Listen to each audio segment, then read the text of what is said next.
संतनीतकारी हृदय विराजत वद विहारी मातु पिता गुरु गणपति सारद शिवा समेत शंभो सुनारद चरण बंदी विन विश्व बखाओ देहि राम पद नहीं निभाओ वंदे राम लखन वैदय ही जय पुरुष के परम सन्निहि जय श्री राम जय साई राम हरिना पाठ કર્યા છે રામને યાદ કરવા પડે મારા હે રામા પુરુષોત્તમા નર હરિનારાયણ કેશવ गोविंद गुरुदी दामोदरा माधव हे कृष्ण कमलापति यदुपति सीतापति श्रीपति वैकुंठाधिपति चराचरपति लक्ष्मीपति पाय माम राम केम खबर श्रावण महीनो चाले आज सरस गुरुवार छे अने आदि गुरु એટલે સદા શિવ કહેવાય તમે કોઈ બી આપણે હરિનો પાઠ કરી કે શિવનો કે ગમે તે હોય સંસારમાં એ બધાનું જે ફળ આપવાનું કામ શિવ કરે છે એટલે ફરી ફરીને આપણે શિવ પાસે જ જવાનું હોય શરૂઆત શિવથી થાય ને અંત બી શિવ પાસે જ જાય શિવ રામને પોતાના આરાધ્ય ગણે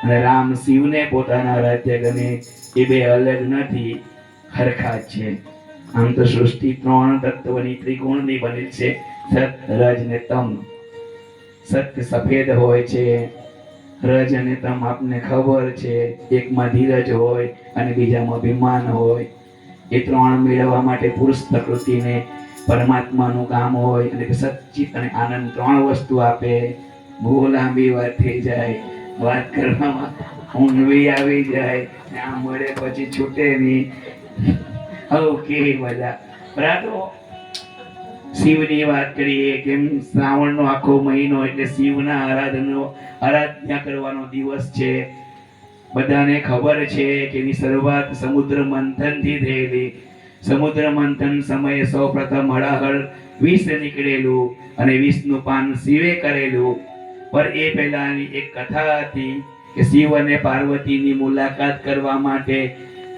આપણા સૌથી પેલા કીધું ક્રોધિત મુનિ જે આપણે મહર્ષિ કે દુર્વાસા એ શિવ પાર્વતી પાસે ગયા પ્રભાવિત થઈને શિવ પાર્વતીને હાર આપે છે એ હાર લઈને ઋષિજી ફોર્મમાં જાય છે ઐરાવત પર બેસેલા ઇન્દ્ર ભગવાન એને મળે છે પ્રસન્ન ચિત્તે ઋષિ ઇન્દ્રને પોતાનો હાર કાઢીને શિવ પાર્વતીનો આશીર્વાદ સ્વરૂપે ગુરુ આપે છે અને ઇન્દ્રને હાર છે એમ કરીને ઐરાવતને પહેરાવી દે છે ઇન્દ્ર કાઢીને અને ઐરાવત સૂંઢથી ઉછાળીને પગથી ચૂરી નાખે છે દુર્વાસાને ક્રોધ આવે છે ઇન્દ્ર સહિત સમગ્ર દેવોને શ્રાપ આપે છે જાઓ શક્તિ વિહીન થઈ જાઓ અને ત્યારથી આ વાત શરૂઆત થાય દેવો શક્તિ વિહીન થવા લાગ્યા અને તે સમયે એ શક્તિ નીકળવાની હતી બધી સમુદ્ર મંથનથી અને સમુદ્ર મંથન થવા પહેલા વિંધ્યાચલ પર્વત લાવવામાં આવે વાસુકી નાગ લાવવામાં આવે અને એને પીઠ પર સવાર મારો નારાયણ બેસે એ નારાયણ પર્વતને પોતાના પીઠ પર બેસાડે અને સમુદ્ર મંથન થાય અને ત્યારે બધી શક્તિ નીકળવાનું ચાલુ થાય ત્યારે સૌપ્રથમ હળાહળ વિષ આવે વિષનું પાન શિવ કરે અને શિવ નું પાન વિષ્ણુ કરે એની અગ્નિથી બચવા માટે ત્યારે દેવો એને જળાભિષેક કરે અને ત્યારથી શ્રાવણ મહિનાની શરૂઆત થઈ એટલે શિવને જળાભિષેક કરવો જોઈએ બીજી વાત કરીએ કે હિમાલયની પુત્રીઓ હતી અને ચંદ્રદેવ હાથે એના લગ્ન કરવામાં આવેલા લગ્ન દરમિયાન એને એના પિતા શ્રાપ આપે છે અને શ્રાપથી નિવારણ કરવા માટે ચંદ્રદેવ જમીન પર આવે છે અને મસ્ત શિવનું આરાધના કરે અને સોમદેવ મહાદેવ સોમનાથ મહાદેવનું આરાધના કરે પ્રસન્ન કરીને પોતાના દોષ કે રોગમાંથી મુક્તિ મેળવે અને એ પણ આ પવિત્ર શ્રાવણ માસે જ છે શિવ એને રોગમાંથી મુક્ત કરીને માથા પર ચંદ્રને ધારણ કરે અને ત્યારે શિવ ચંદ્રશેખર કહેવાયા એ બધા આ પવિત્ર દિવસ શ્રાવણના છે અને શિવને વાલું શું છે એક બિલીપત્ર છે જેના 3 પાત્ર આવે ત્રિશૂળના 3 પાત્ર આવે 3 દેવ હોય 3 ગુણ હોય બધું 3 વધારે પડતું હોય એ શિવને ચડે બીજો ધતુરો ચડે શિવને ધતુરાનું આપણા માટે મદિરા સમાન કે કોઈ ધતુરાને, પણ શિવને એ જ પ્રિય છે. શિવને બહુ ભસ્મ પ્રિય છે. એટલે જે લોકોએ કાઢી નાખ્યું છે એ બધાને શિવે અર્પણ કર્યું છે. એટલે આપણા જીવન તો એ અર્પણ કરી દે. એટલે બને ત્યાં સુધી બહુ નહીં થાય તો કઈ નહીં, જળાભિષેક કરવાનો. તો આપણા માટે બહુ નજીકની વાત. હવે તો શિવ આપણી નજીક આવી ગયેલા, પ્રકટેશ્વર મહાદેવ કરીને આપણું નામ બી બોલવામાં કેવું, અન્નપૂર્ણેશ્વર મહાદેવ. ચલો સરસ, એટલે નજીક આવી ગયા કહેવાય. હવે આપણે નથી આટલા નજીક આવે, આપણે જરાક નજીક જવાનું છે. હવે તમે કેવું ને બાપુ રોજ મૂકતા છે કે ફોટો મૂકે, જે જોઈ તમારા ગ્રુપમાં પૂછે આ ક્યાંથી આવ્યા. મેં કહ્યું નવા શિવ પ્રકટ થી આ કે મૂકીએ, પૂછે જેવી ફોટો મૂકે એટલે લખીએ. જે ફોટો આવે અમે તો હમણાં ગ્રુપમાં પહેલા શેર કરી મૂકીએ. એટલે પહેલા ફોટા શેર કરીએ. બને ત્યાં મોદી છે ને રોજના પોતાના સ્ટેટસ પર એક ફોટો તો મૂકી જ દેવાનો. અમે તો રોજ મૂકીએ. કોઈ તો જોઈ તો પૂછે ને આ ક્યાંથી આવે.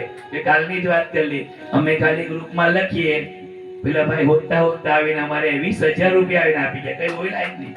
આજે એ ભાઈ સાથે વાત થઈ તો સાદતપુરના રાજેશભાઈ કરીને કોઈ વ્યક્તિ છે, ગણબી પટેલ છે, સાંઈ ભક્ત છે. એમ કે જ્યાં બી સાંઈ નામ ભંડારા થાય ચોરીથી પૈસા આપી નીકળી જાય. મેં ફોન પર વાત કરી, 20,000 રૂપિયા આપી ગયો, 10,000 શનિદેવમાં, 10,000 ભંડારામાં. એમ કે આવી રીતે આપી ગયો. તે ફોન પર વાત બી કરી, બાપુ કોઈ વાર આવજો, જોઈશ કોઈ અમાસે આવીશ એમ કીધું. તે ભાઈને પૂછ્યું પાછું બીજા ભાઈને, આ ભાઈ કેવા? તો એ એવા છે એમ કે આવે નહીં પણ પૈસા મોકલી આપે. એટલે આવા બી વ્યક્તિ છે, તમે કામ કરતા રહો. તે પેલો ક્યાંથી કેવી રીતે મોકલાવે એ આપણને ખબર નહીં. કેમ એનું કામ લઈને બે ને તો ચિંતા આપણે નહીં કરવાની, ચિંતા તો કરવા વાળો એ જ છે. એટલે આપણે તો ખાલી ભગવાનને એટલું ખુશનસીબ બનાવો કે આપણને ખાલી માધ્યમ બનાવે.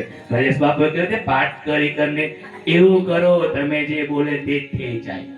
હા, એવું થઈ જાય. આપણે વિચારવાનું, બહુ મોટું વિચારવાનું, એટલું મોટું વિચારવાનું ને એટલું મોટું વિચારવાનું કે તારી ભગવાન બી નીચે આવી કે હવે બસ કર, બહુ થઈ ગયું. એટલું વિચારી લેવાનું, આટલું થયું, વધારે થાય, હજુ કઈ આગળ થાય. અમે તો બધું બહુ વિચારેલું છે હજુ. મેં કેવું ને બાપુને કેવું ને મમ્મી 4 આવ્યા, પેલા તો દર ગુરુવારે આવવા કહેતા છે. હજુ વચ્ચે હજુ લાઈન પડે. અમે તો 500,000 ટાર્ગેટ મારલો છે આગલા ગુરુવાર પછી. ધીમે ધીમે, હા, 2 પોઈન્ટ નહીં, બહુ ઘણા કામ ભેગા કરેલા છે. ધીમે ધીમે કે પેલા કે વરાજ જાય પછી આવું, કોઈ કે તડકો પડે પછી આવું, કોઈ કે ઠંડે તમોને હાચવતા ભારી પડે ને અમે એટલા લાવો. અને તમારે ત્યાં મમ્મોને વિશ્વાસ છે કે આપણે હરિનું નામ એટલે ઉચ્ચારીને લેવાનું કે બાજુવાળો ખેંચાય આવે. અમે બોલાવું તો નહીં.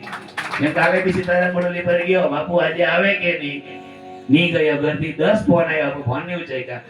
11:30 લગી ત્યાં બેહી અમારા હાથે બેવા દેવું એમ કે બેવા ચિંતા થાય તો એટલે આવી રહી એમ. એટલે અમને બોલાવવા નહીં પડે, આવી રહી એમ. ખાલી કે આવવાનું, કોઈને એટલા ભાવથી કહેવાનું ને. ઘરે ઉતરેલો હોય ને ઉઠીને નાઈને કપડા પહેરીને આવી રહેવા જોઈએ. ને અમુક વ્યક્તિ એવા છે જે હોય જ રે, ઉઠે જ નહીં. મતલબ હજુ કાચા ગળા છે. કાચા ગળાની વાત થઈ ને તો એક સંતની વાત. આમ તો સંતો બહુ છે.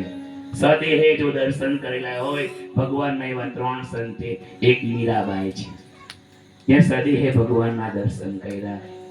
બીજો આપણો સંત તુકારામ છે, તો લેવા માટે આકાશમાંથી વિમાન આવેલું.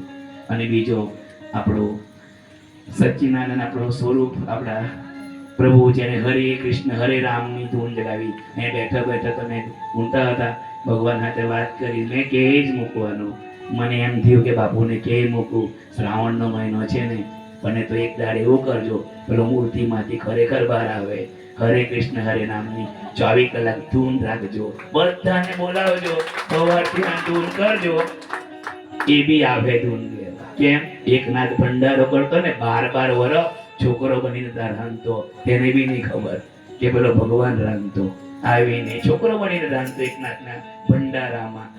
એક તો પુત્ર બનીને બી આવે, તારું સ્વરૂપ લઈને આવે, બાજુવાળાનું સ્વરૂપ લઈને આવે. કોઈ વાર તમારા સ્વરૂપે આવી જાય, તને નહીં ખબર પડે ક્યાં આવે. તો એ બેઠો ત્યારે મને એમ થયું, મૂર્તિ જોઈ બાબાની કેવું હરે કૃષ્ણ હરે રામના ચૈતન્ય ભગવાન.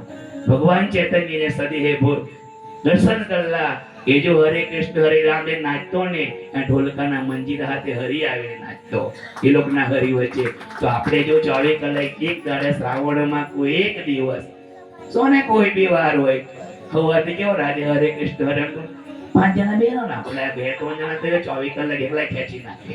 બરાબર એવા છે આપણી વચ્ચે 2-2 કલાક વેચી આપવાના દરેક કામને 2-2 કલાક. બીજું કઈ નહીં, ખાલી હરે કૃષ્ણ હરે રામ ખાવો પીવો અહીંયા જ હોઈ રહ્યો હરે કૃષ્ણ હરે રામ બોલો. કેમ બાબાને બી 18 અક્ષરી મંત્ર બહુ ગમતો.